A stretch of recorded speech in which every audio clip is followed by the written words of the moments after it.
Hello, welcome to your weekly energy report for the week of the 15th of November. This is a big week astrologically, as are many, but we're just dealing with Mars conjuncting Mercury while squaring Saturn. This sort of indicates an energetic pull towards a desire to express inner restriction, frustration. It's almost like a magnetic interaction between what we feel entitled to express of ourselves and what we need to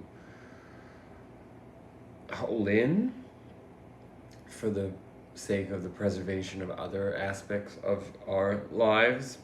And we're learning to negotiate this and navigate it with more smoothness as we evolve and awaken.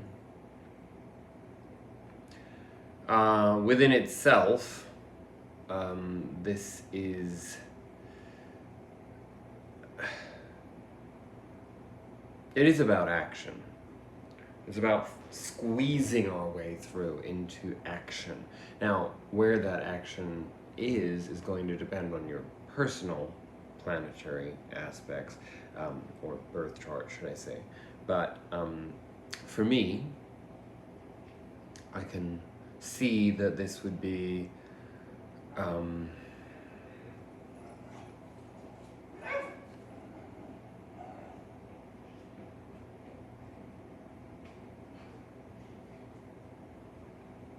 about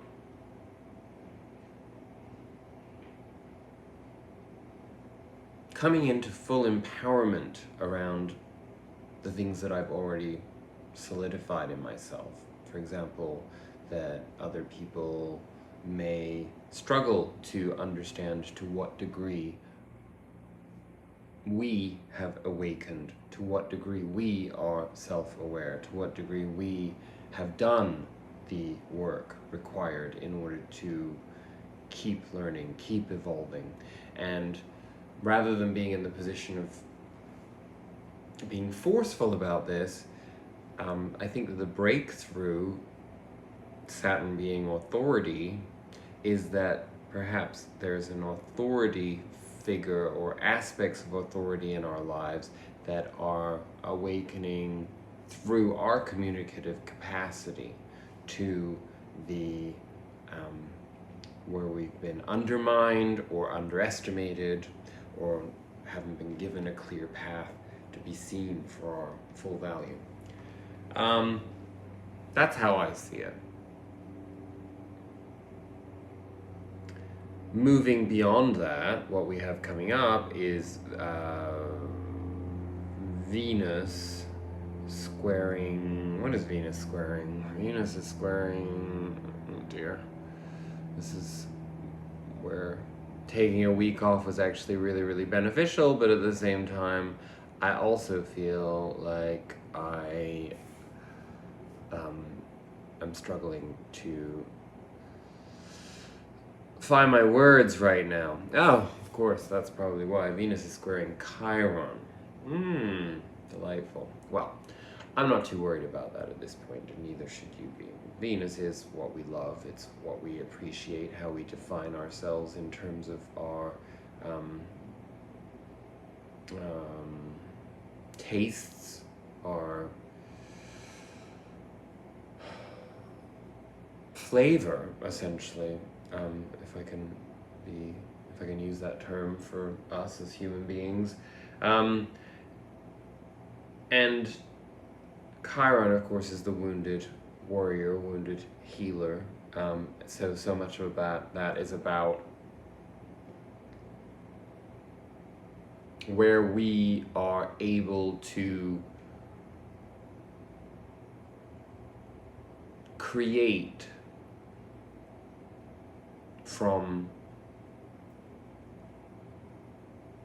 through healing from things that once were battle scars, injuries, trauma, emotional programming, where we've restricted ourselves. You know, these the dance between Chiron and all planets is obviously constant, but when it's squaring Venus, it's a strong indication that there are more squeezes, emotional squeezes. And what you may have felt this as, that's certainly what will probably manifest, because I think that we sort of see the shadow of that coming first, and I've seen that coming, this idea that we are emotionally restricted once again, feeling like it's knowing where we need to get to, knowing what we want, but still being somehow caught in the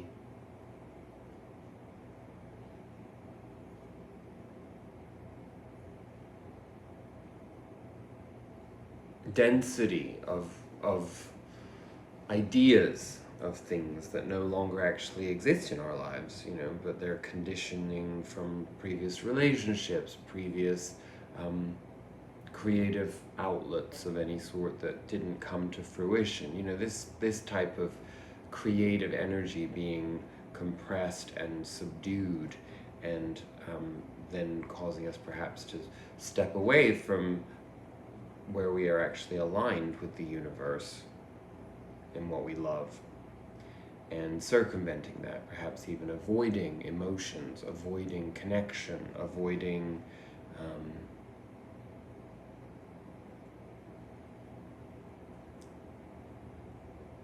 interaction even.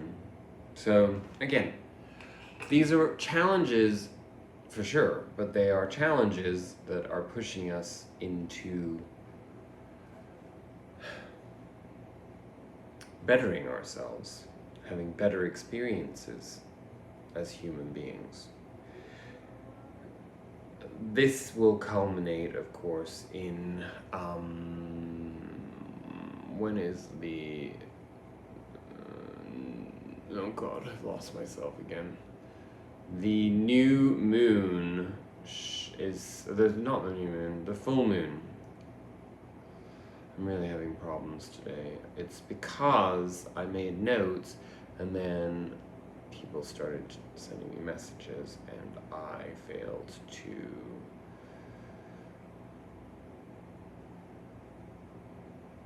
keep my notes bookmarked. So anyway, here we are. I have my notes here, and what were we talking about? The moon, the full moon, yes. So the full moon in Taurus, which is also a lunar eclipse.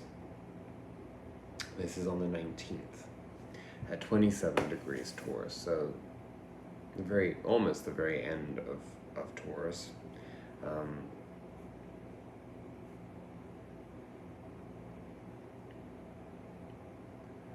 So, you know, I'm sorry to be so spacey about these things, but I kind of feel that is very typical of late Scorpio energy. We do become a little bit spacey because we've been so submerged in the subconscious mind and in sort of in unspoken ways. We've explored parts of our restrictions in order to transcend, in order to move into more of a reconciliation with the shadows, an acceptance. So this full moon is essentially the culmination of all of that energy. While it is in Taurus. Taurus is, of course, the opposite sign to Scorpio. Those are the axes of the moon. So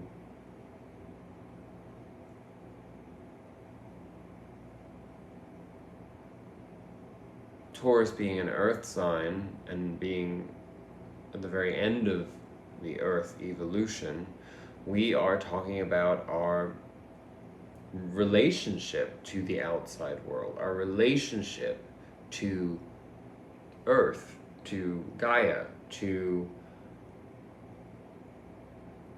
nature, to our place in natural law, to our place in, perhaps even coming into an understanding where Scorpio energy may have made us feel a little bit small and insignificant in certain ways, but this reconciliation through the full moon in Taurus is an opportunity for us to kind of re-emerge, understanding that we are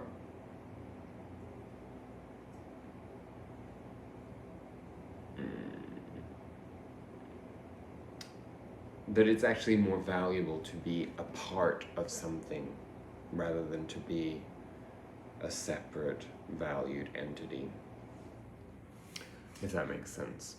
I think it does. I didn't want to get too deep into that because, of course, between you and I'm holding space for the end of Scorpio season, because with a moon in Pisces, I always am particularly affected by water sign seasons, and they each have a different flavor, and none of them are my favorite. I have to be perfectly honest in saying. Perhaps that will evolve. I hope so. But in any case, Sagittarius season will begin at the end of this week that this reading is for. So, something to look forward to. Personally, I'm not sure when I'll be able to do a reading next. In the next couple of weeks, I will endeavor to do a reading. It may be a little bit different because I won't be bringing my cards with me because I'm traveling. I have to go to Israel for work. I mean, I say I have to. I'm looking forward to it. I haven't been to Israel in 20 years. So, yeah. But I am traveling this coming Friday, so I have no idea. I mean, I have a lot of work while I'm away, so I'm not sure how I'll fit anything in, but I'm sure you'll be fine without me.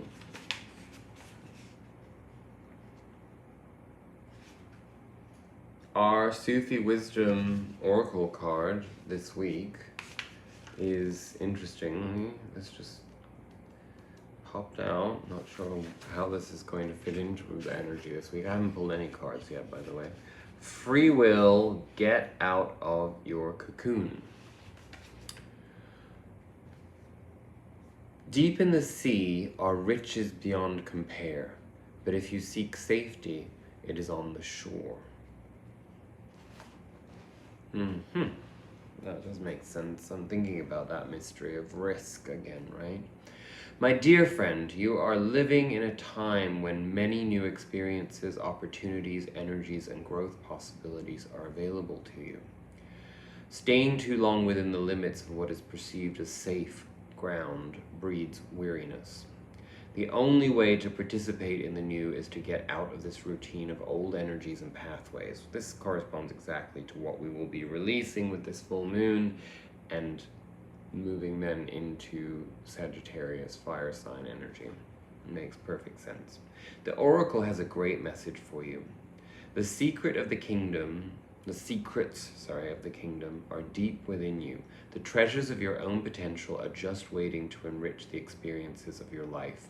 If you are reluctant to try something new or hesitant to take a risk, you will be left on the shore and miss the fun of being creative and developing your abilities.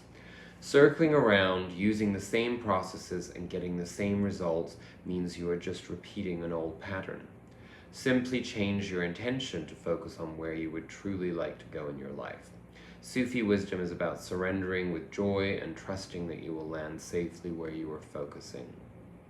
Making changes can help you reach your goals and work past anxieties and grow as a result. And our mantra for this week will be the following. I will emerge from the cocoon of safety I have built around me and spread my wings to try something new that will help me live a more creative life. Exactly what we were talking about before, right? So I got a strong message while I was reading that we also need to think in terms of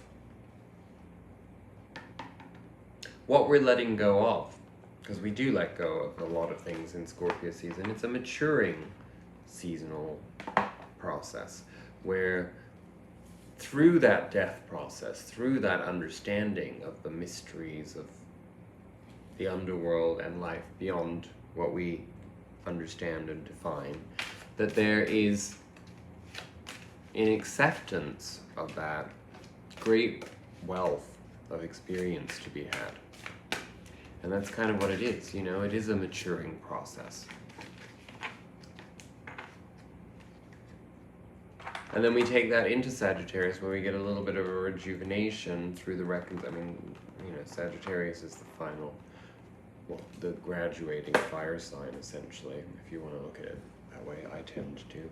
So all of the fire energy, you know, Aries, the individuation, Leo, the pride, the proud ownership of identity, and then Sagittarius is the knowledge and the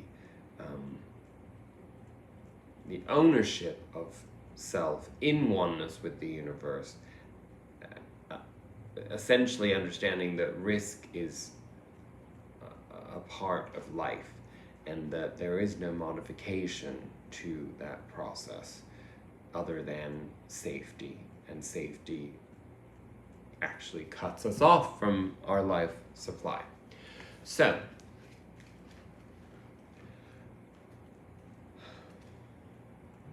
what card number is that? I can't even see a number on it.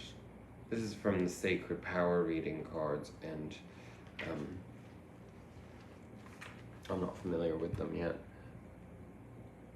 Freedom, which is number 14 in this deck. I'll hold it up so you can look at that while I read. Wild and free, the horse chooses to run in any direction at its own pace. Understand that everything in your life right now is completely within your power to change. Once you cooperate with your soul's request to be free from emotional or physical ties, you become limitless and can run free again. The arrival of the horses brings news of personal journeys and new directions. The white horse brings truth, honor, and integrity, and the dark horse brings the shadow of mystery, pride, and illusions. Bringing both together to create a yin-yang balance allows you to understand what is preventing your freedom. Follow through with your agreements before you make new commitments. You may feel that you are not in control of your life right now. In fact, you are. You can decide at this moment how to react to circumstances within your environment. Observe your surroundings and discover what your soul really wants. You already have the power and freedom to choose within you. The question is, what direction do you wish to run? Honor your free will by choosing to acknowledge your desire for a break and a change, even if it's only temporary. Right now, your soul desires freedom. By removing restrictions, you can move in any direction. Feeling trapped or burdened by family affairs, responsibility, excuse me, finance, relationships, and or career choices can sometimes make us feel suffocated. Your soul is trying to release you from commitments as you yearn for the freedom to make your own choices. Breaking away from old attachments and responsibilities, your soul is asking you to be playful and to have some fun. The horse asks you to simplify your life and expand your knowledge. Seek more information before you make future decisions. It is essential through this growth period that you find the freedom that you need to allow yourself to flourish. You have the power to change the direction of your life. And here's another affirmation, as opposed to a mantra, but same sort of vibe. I am moving forward in the direction I choose, bringing me closer to achieving my goals and my divine life purpose. And that is really the only truth that we need to hold on to ever, right? If we remind ourselves of that, we reconnect. And I actually have felt that in the last 24 hours, I actually specifically put myself, I did a meditation lying out in the sun because I hadn't had any vitamin D in a while. Excuse me, yawning and sneezing, and but it was the meditation really. I knew I needed to reconnect, ground myself, and there was something very spiritually uplifting about that experience in total lack of awareness of my surroundings, because there were actually people around me because I was by a pool, and but I just was reconnecting with things that I've not been connected to in the last few months. Excuse me, it's quite warm here still, and I'm thirsty. I'm not taking any other oracle cards this week. I'm going to pull some tarot. We'll see how those things come out.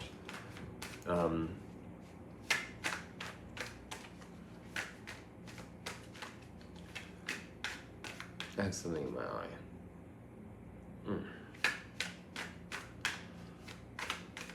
My mind feels very blank, and I suppose that's also an indication that there's this deep sense of letting go.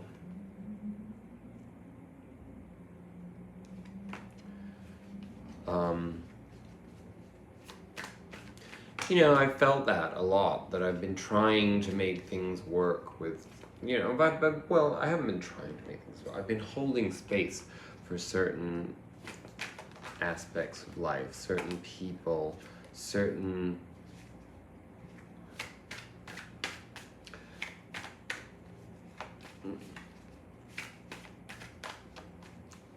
as if I had covenants with certain people, not people that I'm particularly close to even, sometimes just people that I have come to know through my spiritual work, and who, actually I shouldn't say that, it's not just that, it's across the board. I've had like a variety of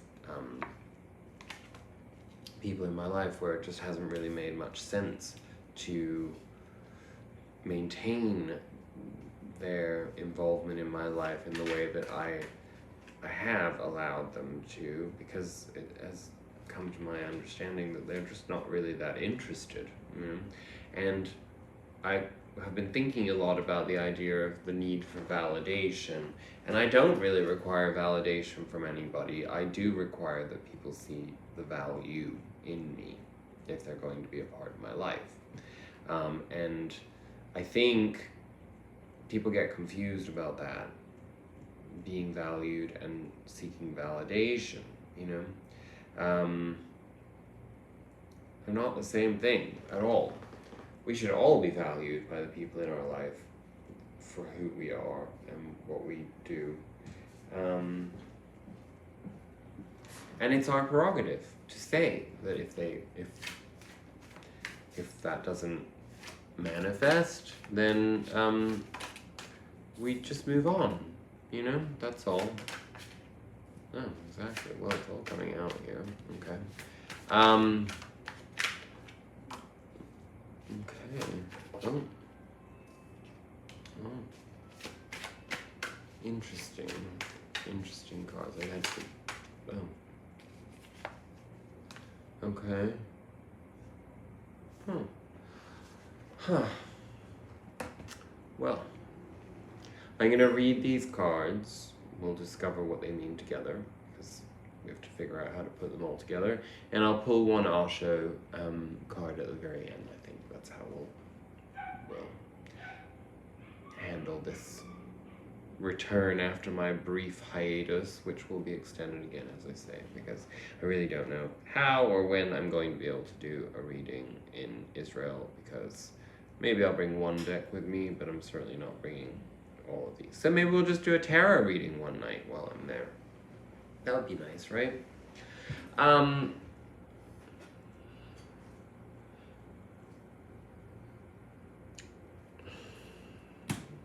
Okay, well this is all in, now I'm understanding it. So this is all in conjunction with this full moon release. big message coming through as to what it is that we're releasing in our full moon in Taurus this coming Friday. I will be on a plane when that takes place. Look at what we have. We have the Lovers and we have the Five of Cups. Now, I am not one to usually take the Lovers at face value, but in this, I mean the Two of Cups, not the Lovers. That's basically what I was trying to say, is Two of Cups as lovers.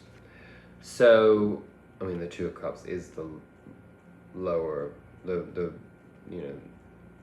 minor arcana version of the Lovers anyway. So, we have heartbreak, heartache, holding on to hurt from the past.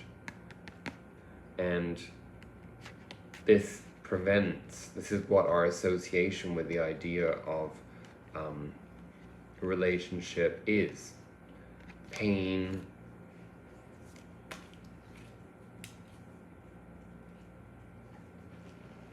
inability to trust, sensory overload, and felt as something uncomfortable, unmanageable, uncontrollable, and therefore, as we already talked about, putting barriers in place so that we don't actually experience any of those things anymore. And sometimes we do that under the guise of spiritual bypassing, by thinking that somehow we're more enlightened because we're not driven to, those mundane, pedestrian aspects of humanity, which of course we've lost the sacred notion of because of the pornographication of sex and the lack of emotional development and emotional intelligence in our education systems, in our parenting skills, in our societal interaction at large. So this is a reckoning for us. We are going to let go of this because obviously it's time for us to allow those parts of ourselves to be reinvigorated and, at the very least, curious enough to be able to open up a certain amount of space to allow the possibility of things to come in. Again, let's not forget that the overriding energy of this reading is free will, get out of your cocoon, and freedom. So again, our emotional baggage is, at this point, only to be seen as a hurdle to experiencing high vibrational love. And the cards that came out with that are Judgment and the Queen of Pentacles. So this is Taurian energy. It's also a very motherly aspect. So, our relationship to the mother, and I don't mean specifically our own mothers, well, it could be, but more maternalism as a concept. We have to explore how that has hindered our ability to be emotionally vulnerable. And the Judgment card basically is a reminder to us that anything that we've experienced along our way that caused us pain, that caused us to shut down, that caused us to, again, I shouldn't say shut down, actually, I would say put boundaries and barriers in place that perhaps were necessary, almost like training wheels or a defense mechanism, while we were figuring other shit out. They were divinely planned to get us to exactly where we are. And when we accept that, there is no sense of failure in that. Emotional baggage becomes, pain and restrictiveness and heartbreak, heartache, bitterness, sadness, however it manifests, if that hasn't become inspiration, then it's dead weight, and the universe is coming in to get rid of that for you, us. So that's what's being released with this full moon. We've got two cards at the center of our reading. We have the High Priestess and we have the King of Swords. King of Swords in this case is Archangel Michael, giving us a strong message of protection, valor. There's no compromise with Archangel Michael. There's protection and bravery and permission. He enters into our energetic space in order to inform us of protection, so that we can in turn take action to correct the emotional heaviness.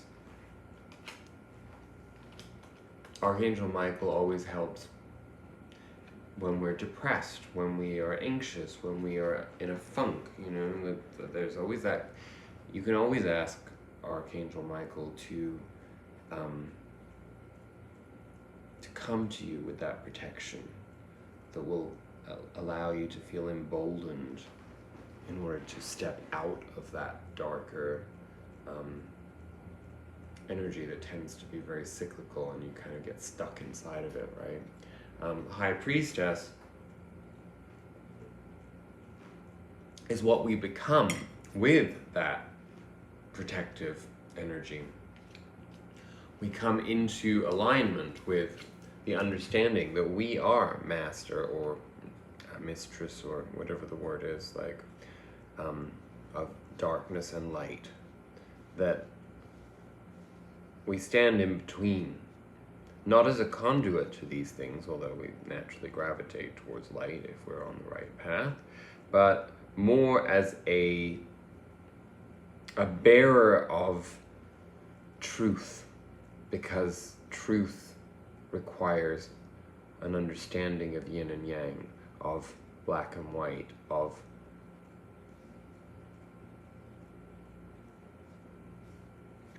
all the elements that bring us to temperance and therefore into balance and alignment with the universe. Then we move into our future cards, and there's a bunch of cards came out, but they came out in the way that they did for a reason, I'm sure. So we have the Queen of Swords. So this is, again, because we have the King of Swords representing Archangel Michael, this turns us into the Queen of Swords. Queen of Swords being a person of profound self-confidence in her wisdom, in her thoughts, in her ability to bring about change, steadfastness, and being unperturbed by those that don't agree, that don't fight the same fight as us. It's sort of a level of empowerment that incorporates divine feminine, so that there is not a gentleness, but the drive behind the truth is always nurturing. I mean, the Queen of Swords gets a bad rap because in mundane astrology people tend to see this person as a bitch, or like some kind of like somebody who's defensive or out to like basically destroy other people, but that's really not the essence of the Queen of Swords at all. And the King of Swords, as Archangel Michael here, is here to remind us of that. Ironically, the Queen of Swords was clarified by the Page of Swords. So this in turn, that softness of the Queen of Swords, in the sense that the nurturing aspect of that, then in turn brings us back into that understanding that what takes us out of authoritarianism with our ideas is the will to learn, the will to question our own experience, to always be open to experiencing new things. New things come in new packages, so therefore if you have a very specific idea of what this type of a relationship is, then, that is obviously, you're only going to encounter disappointments in trying to repeat or return to some old form of emotional behavior that you think attracts or is attractive or has worked in the past. This no longer flows, so we have to sort of hit the reset button.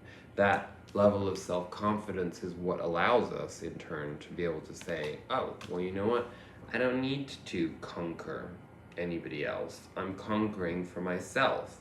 I'm conquering for the sake of my learning experience. And in order for me to learn, I have to be ready to refute things that once I took as gospel. Then we have the Magician and the Six of Pentacles. So this is, again, the timeline of this is definitely that this would be Sagittarius energy here. I mean, not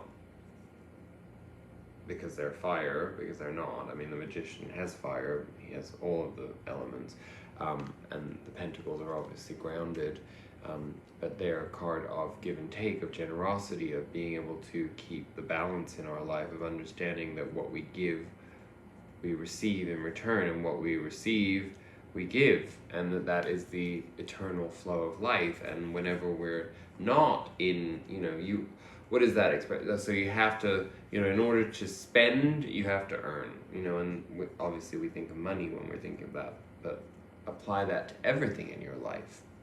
Your emotions, your commitments, your just the way that you treat other people, the way that life is, that's a given. So, but when we harness that and we understand it and we acknowledge it in our lives, it comes to fruition with more ease and with more of a sense of reward. So anyway, the Magician is essentially telling us that, the Magician is the way to the Six of Cups, the Six of Pentacles, sorry. The Magician is, again, it's about faith and self-confidence in our ability to manifest, in our ability to, knowing that we have we've done all this hard work on ourselves in order to be able to use our divine tools for the sake of magic. And magic is life. Magic is love. Magic is the manifestation of love in life.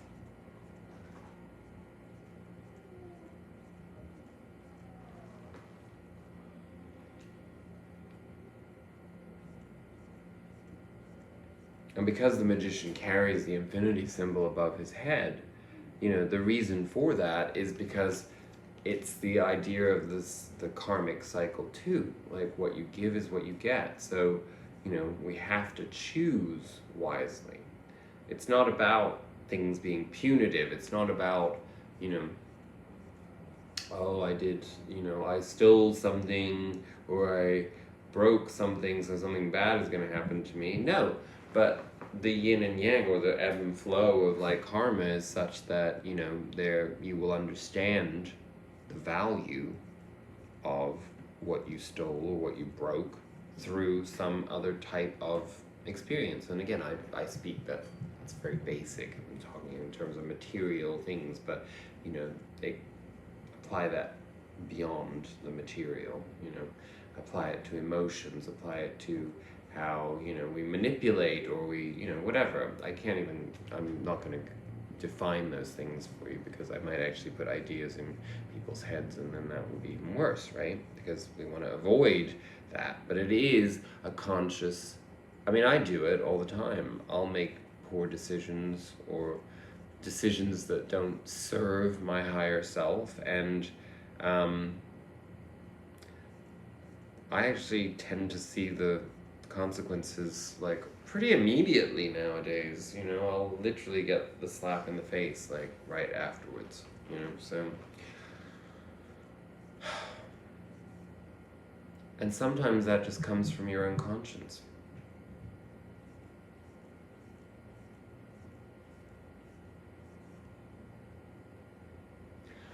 Our clarifying outcome cards are the Fool and the Nine of Pentacles. So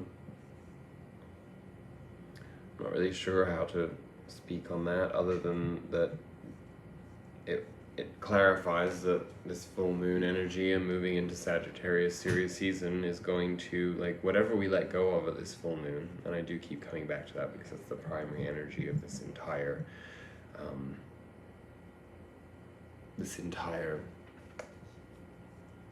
reading, particularly as I'm now seeing, like, look, in this card, what is that up in the sky? The full moon. And how is the full moon depicted? As yin and yang. One could even argue that that looks a bit like an eclipse, right? And there's a lunar eclipse.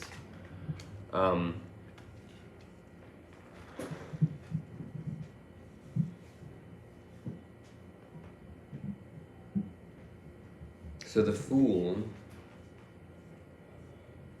that's a brand new karmic cycle. And it's one that's marked with the Nine of Pentacles, which is the card of self-satisfaction, of being enough for oneself. So without wanting to sound too much like a Hallmark card, it is that idea that when you're enough for yourself, that's when you finally are able to be something to someone else. So I do get a very strong sense of relationship, or, you know, not necessarily tangible relationship, but I guess, and this card speaks to it, silencing ourselves enough from our prejudice and our anticipation and the way that we project, you know, into an acceptance of that we are exactly where we need to be. And the lunar energies, particularly when there's a lunar eclipse, I mean, we're really talking about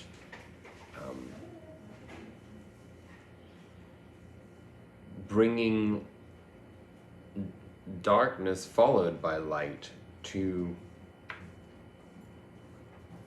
probably those last little caveats and hurdles, or obstacles that we need to move beyond. And they're probably all within. So it's a pretty safe bet that you will feel these things rather than experience them externally, right? So what is our Osho Zen card of the week, as I'm doing it this week? Well, there is that full moon, and there it is on your third eye, and silence is the depiction.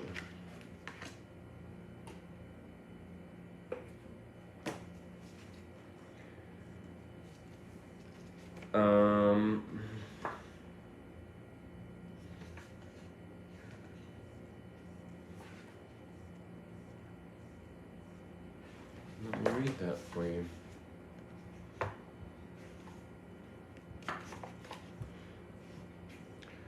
The silent, mirror-like receptiveness of a star-filled night with a full moon is reflected in the misty lake below. The face in the sky is deep in meditation, a goddess of the night who brings depth, peace, and understanding.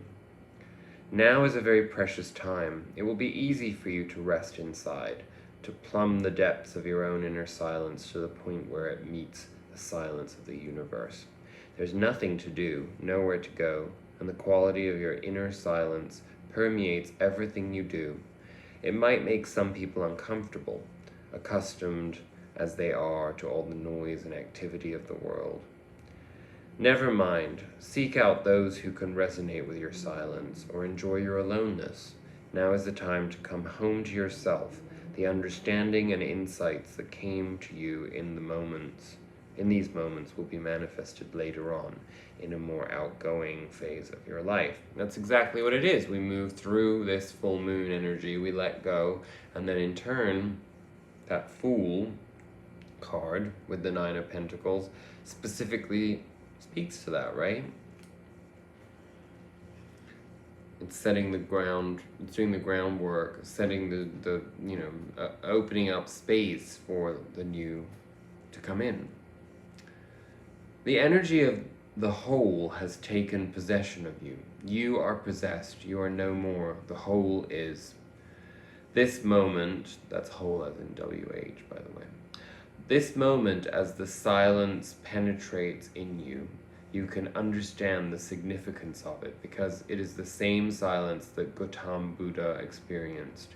It is the same silence that Chuang Tzu or Bodhidharma or Nansen. The taste of the silence is the same. Time changes, the world goes on changing, but the experience of silence, the joy of it, remains the same. That is the only thing you can rely upon, the only thing that never dies. It is the only thing that you can call your very being. And of course, I think most of us, through fear, find silence to be